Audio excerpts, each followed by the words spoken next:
ഒരു പക്ഷേ കഴിഞ്ഞ തവണത്തെ പോളിംഗ് ശതമാനത്തിലേക്ക് ഇത്തവണയും കാര്യങ്ങൾ എത്തും എന്നതിന്റെ സൂചന 4-9 പുറത്തു വരുന്നു. 59.16% പോളിംഗ് ഉയരുന്നു. 60% എത്തുന്നു. ഒരു ചങ്കിടിപ്പിന് ഒരല്പം ആശ്വാസം വരും മുന്നണികൾക്കും സ്ഥാനാർത്ഥികൾക്കും എന്ന് തോന്നുകയാണ്.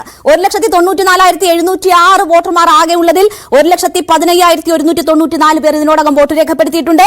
59.48% പുരുഷന്മാരും 58.85% സ്ത്രീകളും ഇതുവരെ വോട്ട് ചെയ്തു. ബാക്കി സ്ത്രീകൾ പോളിംഗ് ബൂത്തിലേക്ക് എത്തട്ടെ, പോളിംഗ് ശതമാനം കൂട്ടട്ടെ, സ്ത്രീകളുടെ അവകാശങ്ങൾക്ക് വേണ്ടിയുള്ള വോട്ടെടുപ്പ് ആയി ഇതിനെ കണ്ട് സ്ത്രീകൾ കൂടുതലായി പോളിംഗ് ബൂത്തിലേക്ക് എത്തട്ടെ എന്ന് നമുക്ക് പ്രതീക്ഷിക്കാം. ഇപ്പോൾ പുരുഷന്മാരെക്കാൾ എന്തായാലും 1% പിന്നിലാണ് സ്ത്രീകൾ അവിടെ വോട്ട് രേഖപ്പെടുത്തിയിരിക്കുന്നത്. സ്ത്രീകളുടെ എണ്ണം കൂടുതലാണ് എന്ന കാര്യം കൂടി നമ്മൾ ഓർക്കേണ്ടതാണ്.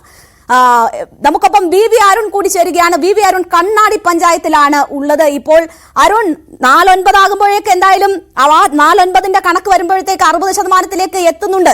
ഒരു പക്ഷേ 70 കടന്ന് 75.44 എന്ന കഴിഞ്ഞ വർഷത്തെ കണക്കിന്റെ അടുത്തുവരെയൊക്കെ എത്തും സാഹചര്യം എന്നാണ് മനസ്സിലാക്കുന്നത്. 3ാം സ്ഥാനത്തേക്ക് പോകുമ്പോൾ പോലും ഇടതുപക്ഷത്തിന് ലീഡ് നൽകിയ കണ്ണാടി പഞ്ചായത്തിൽ എന്താണ് അവസാന മണിക്കൂറുകളിലെ കാഴ്ച?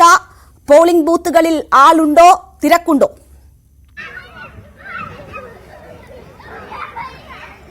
രണ്ടുക 75% എത്തിയാൽ ഒരുപക്ഷെ അതിനേക്കാൾ 1% മുകളിലേക്ക് പോലും അത്ഭുതപ്പെടാനില്ല. കാരണം നേരത്തെ നമ്മുടെ ഇതിൽ പോളിംഗ് ഉദ്യോഗസ്ഥരൊക്കെ സംസാരിക്കുമ്പോൾ ഇത് ഈ കണക്കുകൾ അങ്ങനെ കൃത്യമായി എടുക്കേണ്ട, കാരണം ഇത് കണക്കുകൾ അപ്ഡേഷനിൽ ചെറിയ വൈകലുണ്ട് എന്നൊരു സൂചന കൂടി നൽകിയിരുന്നു. അതുകൊണ്ട് തന്നെ 75 എത്തുമെന്ന് ഏറെക്കുറെ ഉറപ്പാണ്. ഈ ഘട്ടത്തിൽ നമുക്ക് 60 എത്തുമ്പോൾ ഏതായാലും 2 മണിക്കൂർ മാത്രമല്ല 2 മണിക്കൂർ കഴിഞ്ഞാലും ക്യൂവിലുള്ള ആളുകൾക്കൊക്കെ വോട്ട് ചെയ്യാനുള്ള അവസരമുണ്ടാകും. അതായത് ഈ പോളിംഗ് ബൂത്തിന്റെ പ്രമിസസിലേക്ക് കടന്നു വന്ന എല്ലാവർക്കും വോട്ട് ചെയ്ത ശേഷം മാത്രമേ വോട്ടെടുപ്പ് ഔദ്യോഗികമായി അവസാനിപ്പിക്കൂ. അതുകൊണ്ട് തന്നെ 2 മണിക്കൂർ എന്നൊരു കൃത്യസമയം പറയേണ്ട കാര്യമില്ല. അതുകൊണ്ട് 75% കടന്നുപോയാലും അതിശയിക്കാനില്ല.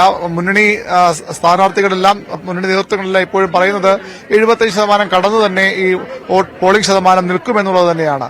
ഇപ്പോഴും നമുക്ക് ഈ കണ്ണാടി പഞ്ചായത്തിലെ ഈ സ്കൂളിൽ വലിയ തിരക്ക്. ഒരു ബൂത്തിലാണ് ഇത്രയധികം, 160 നമ്പർ ബൂത്തിലാണ് ഇത്രയധികം തിരക്കുള്ളത്. മണിക്കൂറുകളായി ആളുകൾ ക്യൂ നിൽക്കേണ്ടുന്ന ഒരു അവസ്ഥ. അത് ഈ തിരക്കുള്ളത് ഒരു വസ്തുതയാണ്. അപ്പുറത്തേക്ക് തിരക്ക് മാറ്റിവെച്ചാൽ പോളിംഗ് വളരെ സ്ലോ ആണ്, വളരെ മന്ദഗതിയിലാണ്. അകത്ത് തടവുന്നതൊക്കെ നമുക്ക് കാണാം. അരുൺ, കുറെ നേരമായോ വന്നിട്ട്? അവരോടൊക്കെ ഒന്ന് അന്വേഷിക്കൂ. കാത്തുനിന്ന് ക്ഷീണിച്ചതാണോ കാല് തടവി നിൽക്കുന്നത്? നമുക്ക് കാണാം.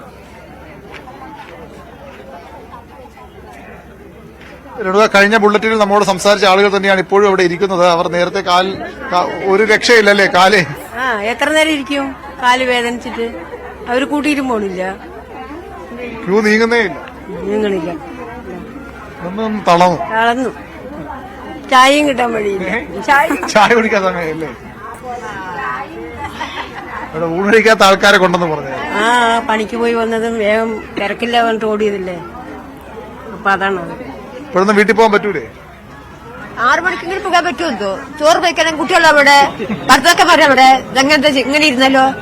ഇത്ര വേഗം സ്പീഡാക്കാൻ പറയുമ്പോ അങ്ങനെ അവരെ കൂട്ടി ഞാൻ പറഞ്ഞിട്ടൊന്നും കാര്യമില്ല, അവർ ചെയ്യണ്ടേ? വീട്ടിൽ പോയി ചോറും കറി ഉണ്ടാക്കണ്ടേ? ഇവിടെ തന്നെ ഇരുന്നല്ലോ. കുട്ടികൾക്ക് അറിയാം, ചെറിയ ചെറിയ കുട്ടികളില്ലേ, കറിയില്ലേ, വയസ്സായ ആൾക്കാരെ അവിടെ വീട്ടില്. അപ്പൊ അവർക്ക് ഞങ്ങൾ ഇവിടെ ഇരുന്നപ്പോ അവർക്ക് ഭക്ഷണം വേണ്ടേ? വല്ലപ്പോഴേക്കല്ലേ ഉള്ളൂ. വല്ലപ്പോഴും ഞങ്ങളിപ്പോ ഇത്ര തിരക്കുണ്ടെന്ന് അറിയില്ലല്ലോ.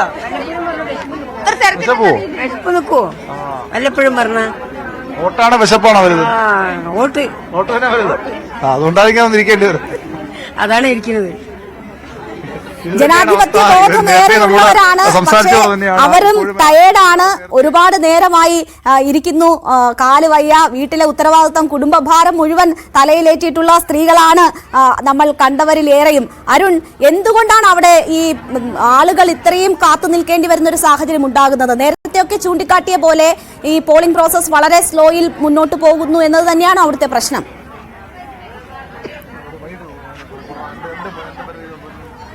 തീർച്ചയായിട്ടും രേണുക, ഈ ഇവിടുത്തെ ക്യൂ കുറച്ചുകൂടി ഒന്ന് വലുതാവുകയാണ്. നമുക്ക് ഈ 4 മണി കഴിയുന്നു, ഇപ്പോഴും 4:20 ആകുന്നു. ഇപ്പോഴും ഈ ക്യൂ കുറച്ചുകൂടി വലുതാകുന്നു. സ്ത്രീകളുടെ ഭാഗത്ത് മാത്രം ഒരു കാര്യമല്ല, പുരുഷന്മാരുടെ ക്യൂവും അതേപടി വലുതാവുകയാണ്. പിന്നിലോട്ട് ഈ നിര നീളുകയാണ്. ജനാധിപത്യ അവകാശം നിറവേറ്റാൻ വന്ന ആളുകൾ തന്നെയാണ്. പക്ഷെ അവരൊക്കെ ഈ ക്യൂവിൽ നിന്ന് കുറേ സമയമായി നിൽക്കേണ്ടുന്ന ഒരവസ്ഥയുണ്ട്. എല്ലാവർക്കും അതിൻ്റെതായ വിഷമങ്ങളുമുണ്ട്. എത്ര സമയം വന്നിട്ട്? അത്രയായിട്ടുള്ള ഇനി സമയമുണ്ടല്ലോ. 3 പ്രാവശ്യം വന്നു പോയിക്കൊണ്ടിരിക്കുന്നു. വരുമ്പോഴൊക്കെ തിരക്കാണോ? വരുമ്പോഴൊക്കെ തിരക്കാം. വോട്ട് ചെയ്യാൻ പറ്റില്ല. ഈ ഒരു ബൂത്ത് മാത്രം. വേറെ ഒറ്റ ബൂത്തിൽ പ്രശ്നം. ഇവിടെ ഈ ബൂത്തിലാണ് ഈ ബൂത്തിൽ പ്രശ്നം. എന്താ കാരണം എന്നറിയില്ല. പൊതുവെ സ്ലോവാണ്. മെഷീൻ എന്തോ പ്രശ്നമാണെന്നൊക്കെ പറയുന്നത്. അല്ല, സംവിധാനം ചെയ്യാൻ പറ്റില്ലേ? സംവിധാനം അവര് തന്നെ ചെയ്യണം, നമുക്ക് പറയാനേ പറ്റുള്ളല്ലോ. അല്ല, നമുക്ക് പറയാനേ പറ്റുള്ളൂ. നമുക്ക് നിയമം കയ്യിലെടുക്കാൻ പറ്റില്ല. എല്ലാരും അരുണിനോടാണല്ലോ പറയുന്നത്. LDF ഏറ്റവും കൂടുതൽ വോട്ടുള്ള ഭൂരിപക്ഷമുള്ള ബൂത്താണ്. അങ്ങനെയല്ല, അട്ടിമറിയൊന്നും എല്ലാ ബൂത്തും ഈ മാത്രം ബൂത്ത് മാത്രം ലോവാകുമ്പോ അതിലെന്തോ ഒരു അതാണ്. എല്ലാവർക്കും ഓരോ ആവശ്യമുണ്ട്. എങ്ങനെയെങ്കിലും ഇപ്പോഴും നമുക്ക് ആളുകളൊക്കെ ഓട്ടോറിക്ഷയിലൊക്കെ പ്രായമായ അമ്മമാരൊക്കെ വന്ന് ഇറങ്ങുന്നതേ ഉള്ളൂ വോട്ട് ചെയ്യാൻ. അത്രയ്ക്ക് അധികം ആളുകൾ ഇനിയും വരാനുണ്ട്. ഈ പുരുഷന്മാരുടെ ക്യൂവും ഏതാണ്ട് ഈ സ്കൂളിന്റെ വാതിൽക്ക് വരെ എത്താറാകുന്നു. നിരവധി ആളുകൾ ഇനിയും വന്ന് വോട്ട് ചെയ്യാൻ ഇവിടേക്ക് വരുന്നുണ്ട്. വൈകുന്നേരം ആണ് ഇനി ഏകദേശം 1.5 മണിക്കൂറോളമാണ് നിശ്ചിത സമയം ബാക്കിയുള്ളത്. അപ്പോഴും ഈ ആളുകൾ വലിയ രീതിയിൽ ഇവിടേക്ക് എത്തുന്നുണ്ട്. ഈ ക്യൂ ഇനിയും നീണ്ടുപോകാൻ തന്നെയാണ് സാധ്യത. അകത്ത് ഈ 160 നമ്പർ ബൂത്തിലെ നടപടിക്രമങ്ങൾ, പോളിംഗ് പ്രോസസ്സ് വളരെ മന്ദഗതിയിലാണ്. അതുതന്നെയാണ് പ്രധാന കാരണമായി വോട്ടിംഗ് മെഷീനിൽ വോട്ട് ചെയ്ത ശേഷം ബീപ് ശബ്ദം കേൾക്കാനൊക്കെ വൈകുന്നു. കുറെ സമയമായി വന്നിട്ട് ഒരു 3/4 മണിക്കൂറായി. ഇവിടെ നേരത്തെ ഇലക്ഷനൊക്കെ ഇങ്ങനെ പ്രശ്നമുണ്ടോ? ഇവിടെ 10 മിനിറ്റ് 5 മിനിറ്റിനുള്ളിൽ വോട്ട് ചെയ്ത് പോകുന്നത് അത്രയും സ്പീഡായിരുന്നു. മെഷീൻ സ്ലോ ആണ്. 20 മിനിറ്റ് 15 മിനിറ്റ് മേലെ ആവുന്നുണ്ട് ഒരാള് പ്രസ് ചെയ്തിട്ട് വരുമ്പോൾ. അവർ ഉദ്യോഗസ്ഥന്മാരെ പറഞ്ഞാൽ അതുകൊണ്ടാണ് ഈ പ്രശ്നം എന്നാ പറഞ്ഞത്. ഇന്നേവരെ ഇത്രയും കാലം ഇലക്ഷൻ നടന്നിട്ട് ഈ ഒരു ബൂത്തിൽ മാത്രമേ ഉള്ളൂ. മറ്റുള്ള ബൂത്തിലെല്ലാം ഇതേപോലെ മാത്രമല്ല, മറ്റ് പല സ്ഥലങ്ങളിൽ വെണ്ണക്കരയും അവിടെ പലയിടത്തും ഉണ്ട്, പിരായിരിയിലുണ്ട്, പലയിടത്തും ഈ പ്രശ്നമുണ്ട്. അതാണ്. അതിപ്പോ ഈ ബൂത്ത് ബാക്കിയുള്ള ബൂത്തെല്ലാം ഒഴിവായി. 161 മാത്രമേ ഉള്ളൂ ഈ പ്രശ്നം. 60 61 62 എല്ലാം ഓക്കെയാണ്. തിരക്കില്ല. പ്രായമായവരും മറ്റവർക്ക് വന്നിട്ട് വല്ലാത്തൊരു അവസ്ഥയാണ് പറയാം. അതുതന്നെയാണ് എല്ലാവർക്കും 160 നമ്പർ ബൂത്ത് ആളുകളുടെ ക്ഷമ പരീക്ഷിക്കുന്നു എന്ന് വേണം പറയാൻ. ഇല്ല അരുൺ, അവിടെ നോക്കൂ, വലിയ ക്യൂ ആണ്. വന്നിറങ്ങുന്നവർ ഈ ക്യൂ കണ്ട് അന്താളിച്ചു പോകുന്ന സാഹചര്യമുണ്ട്. ഈ ജനാധിപത്യ പ്രക്രിയയിൽ പങ്കുചേരണമെന്ന് എല്ലാവർക്കും ആഗ്രഹമുണ്ട്. ആ ആഗ്രഹത്തോടെ എത്തിയവരാണ്. പക്ഷേ ഒരു ഉപതെരഞ്ഞെടുപ്പായിട്ട് പോയിട്ടും കൃത്യമായി അവരെ ബുദ്ധിമുട്ടിക്കാതെ ആ സംവിധാനം ഒരുക്കാൻ കഴിയുന്നില്ല. തിരക്കാണ്. കുറെ മണിക്കൂറായി നിൽക്കാൻ തുടങ്ങി. എത്ര സമയം നിന്നിട്ട്? 1 മണിക്കൂറായി. 5 മണിയായില്ലേ? ഏകദേശം അടുത്ത് എത്താറായെന്ന് തോന്നുന്നല്ലേ? ഇനിയിപ്പോ ഒരു അരമണിക്കൂർ നിൽക്കേണ്ടി വരും. കാരണം 10 അടി വന്നിട്ടുള്ളൂ ഞങ്ങൾ 1 മണിക്കൂർ കൊണ്ട്. 1 മണിക്കൂർ കൊണ്ട് 10 അടി. അതാണ് അത്രയധികം സ്ലോയിലാണ് കാര്യങ്ങൾ പോകുന്നത്. കുറെ സമയമായില്ലേ വന്നിട്ട്? 1 മണിക്കൂർ കഴിഞ്ഞു. ചുരുങ്ങിയത് 1 മണിക്കൂറൊക്കെ ക്യൂ നിന്നാണ് ആളുകൾ വോട്ട് ചെയ്ത് ഇറങ്ങുന്നത്. വളരെ പ്രായമായ ആളുകളുണ്ട്, തീരെ അവശരായവർക്ക്, നടന്നു പോകാൻ ഒറ്റയ്ക്ക് പോകാൻ എടുത്തവർക്കൊക്കെ വേറെ സംവിധാനങ്ങൾ ഒരുക്കുന്നുണ്ട്. അവരെയൊക്കെ വീൽ ചെയറിലും മറ്റും അകത്തേക്ക് കൊണ്ടുപോയി വോട്ട് ചെയ്യിക്കുന്നു. 2 മണിക്കൂറായോ? 2 മണിക്കൂറായോ? നിങ്ങൾ വന്നിട്ട് 1 മണിക്കൂറായില്ലേ? ഞങ്ങൾ വന്നിട്ട് 1 മണിക്കൂറായത്. 1 മണിക്കൂറായി. ശരിയാ, ഞങ്ങൾ വന്നിട്ട് 1 മണിക്കൂറായി. ഇപ്പൊ എന്തായാലും അടുത്തെത്താറായെന്ന് തോന്നുന്നു.